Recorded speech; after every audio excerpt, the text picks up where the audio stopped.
রাসূলকে প্রশ্ন করছিল, আপনি পর্দা নেওয়ার পর আপনার এই জামাটা পাবে কে? আমার নবী বলছিল, ওয়াজ করুনিরে দিও। রাইখা দিল জামা, কিন্তু ওয়াজ করুনিরে কেউ চিনে না। এখন রাসূল যেহেতু বলছে তিনবার, করারও কিছু নাই, দয়া করে কেউ কথা কইেন না। দেখেন, আবু বকর সিদ্দিক চলে গেল,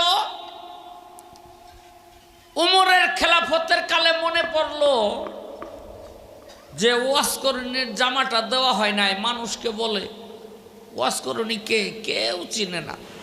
তখন বয়স্ক একটা লোক, যিনি মদিনার সবচেয়ে প্রবীণ, তিনি বললেন যে হ্যাঁ, রসুলের মুখে এই নামটা আমি শুনছিলাম, আর তিনি নাকি করণ শহরের বাসিন্দা, এর চেয়ে বেশি কিছু বলতে পারেন না।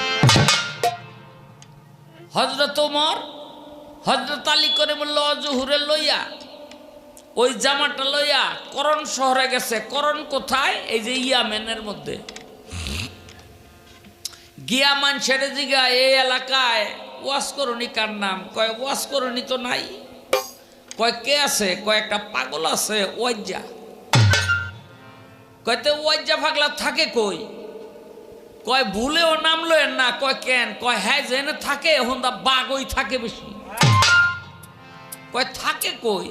কই যে পাহাড়টা দেখতেছেন না, পাহাড়ের ওই মুরা বিরাট জঙ্গল, এই জঙ্গলের মধ্যে থাকে বাঘ, পাগলা এর মধ্যে থাকে।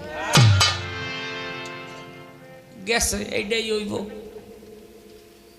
গিয়া দেহে ঠিকই জমিনের মধ্যে বৈশা রয়েছে, পেছন দিয়া গিয়া খারাইছে।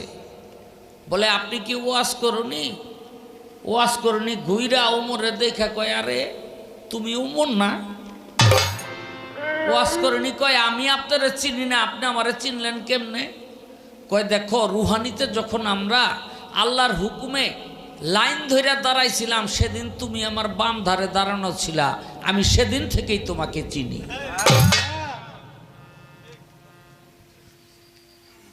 হযরত ওমর কয়, নবী যে জামাটা দিয়া গেছে খামাখানা, আমি যারে চিনি না, আমি রুহানিতে থাকা অবস্থায় বলে সে আমারে চিনে।